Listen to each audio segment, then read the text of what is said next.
तो आपने कुछ ट्रिगर पॉइंट्स बताए इसके, और क्या क्या ट्रिगर पॉइंट्स हो सकते हैं इन एलर्जीज के मौसम अगर के अलावा? आप मोटा मोटी माने तो दो ही तरीके का एक्जिमा है। एक एक्जिमा जो अंदरूनी है और एक एक्जिमा जो बाहर के कारणों से हुआ है।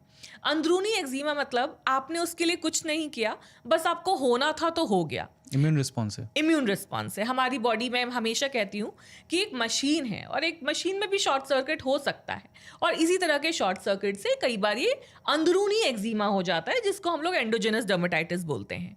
एंड दूसरा टाइप का एक्जिमा है बाहरी कारणों के वजह से, जिसमें अक्सर कभी भी आपने खाया है उससे कुछ नहीं होगा। डाइट का कभी कोई कोरिलेशन नहीं है विद एक्जिमा। लेकिन सीमेंट कई बार घर पे कुछ काम चल रहा होता है, या जो लेबर्स काम कर रहे होते हैं घर बनाने में, उस सीमेंट से भी डर्मेटाइटिस हो सकता है, जिसको हम लोग सीमेंट डर्मेटाइटिस बोलते हैं। कई बार रबर, लेदर, इन सब से भी एक्जिमा हो सकता है।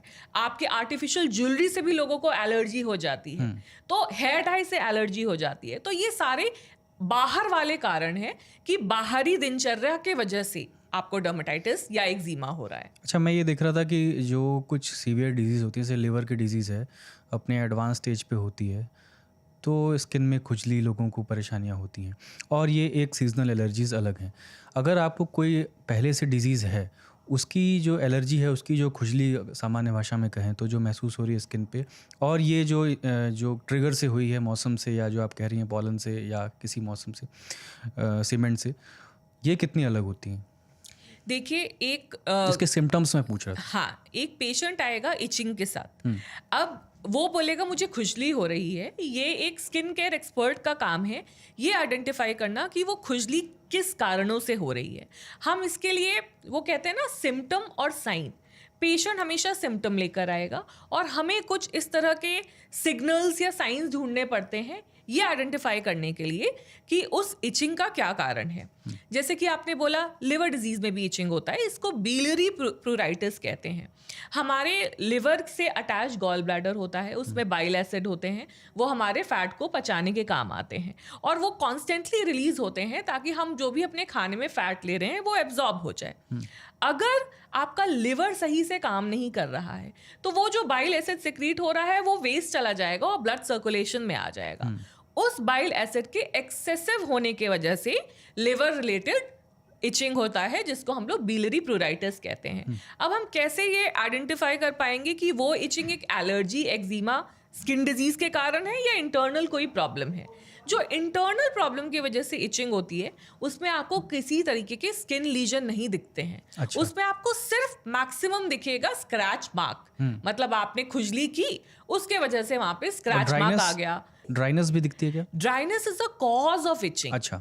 कई बार अगर हमें कोई रीजन नहीं मिलता, specially after the age of 60, इसको हम लोग जीरोटिक स्किन बोलते हैं, ड्राई स्किन बोलते हैं। अच्छा। और सिर्फ ड्राई स्किन के वजह से भी इचिंग हो जाती है। और कई बार अगर इनको आप सिर्फ एक अच्छा बॉडी लोशन, चाहे वो नारियल तेल ही क्यों ना हो, और मिक्स कर दो हल्के से स्टेरॉइड ऑइंटमेंट के साथ, उनकी इचिंग गायब हो जाती तो है। वो अलग कॉज है पूरा ही। हाँ, तो इचिंग एक बहुत ब्रॉड स्पेक्ट्रम है जिसमें एटोपिक डर्मेटाइटिस, ड्राई स्किन, आपकी सिस्टमिक डिजीजेस, इंटरनल प्रॉब्लम और लोकलाइज्ड एलर्जी भी हो सकता है। लेकिन जो एलर्जी की इचिंग है वो लोकलाइज्ड होगी, मतलब थोड़े से बॉडी पार्ट में होगी। लेकिन जो सिस्टमिक या इंटरनल कॉजेस की वजह से है, लिवर जैसे, तो उसमें पूरी बॉडी में इचिंग होती है। अब मैं ये पूछ रहा हूँ कि मौसम बदलने से क्या ऐसी हरकत होती है स्किन में कि आपको खुजली या कुछ और ऐसी हलचल जो है महसूस होती है? देखिए, हर मौसम के अपने अपने कुछ प्रॉपर्टीज़ हैं।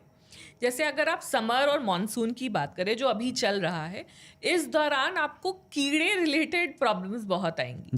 जैसे कि इंसेक्ट बाइट, कि ओवरनाइट कुछ इंसेक्ट ऐसे होते हैं कि वो जैसे ही आपके कांटेक्ट में आते हैं वो अपना बॉडी फ्लूइड या बॉडी सिक्रीशंस रिलीज करते हैं, जो आपके बॉडी के लिए, आपके खुद के बॉडी के लिए बहुत ज़्यादा नकारात्मक होता है। और उसके वजह से वहाँ बर्न टाइप का लीजन हो जाता है और आपको लगेगा अरे रात को तो सोए थे ठीक था, ओवरनाइट कैसे हो गया?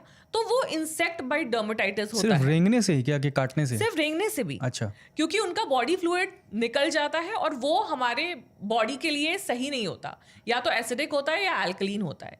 उसी तरह मॉनसून में एक सिनिडी बग पिगमेंटेशन भी होता है जो कि इंसेक्ट बाइट के वजह से होता है।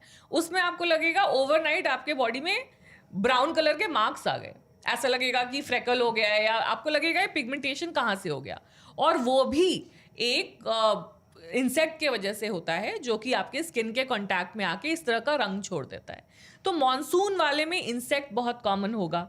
उसी तरह अगर आप मार्च की बात करें, when the summer is starting, उस वक्त सन एक्सपोजर रिलेटेड एलर्जीज ज़्यादा होती हैं, क्योंकि विंटर्स में इतना सन था नहीं, आप कवर्ड क्लोथ्स में थे, वुलन क्लोथ्स में थे, और जैसे ही सन एक्सपोजर होता है तो बॉडी उसको डिफरेंट तरीके से रिएक्ट करती है, हर किसी में नहीं, कुछ लोगों में, और उसके वजह से ये सन एक्सपोजर रिलेटेड एलर्जीज हो जाती हैं, जिसको फोटो सेंसिटिव या फोटो कॉन्टैक्ट डर्मेटाइटिस बोलते हैं।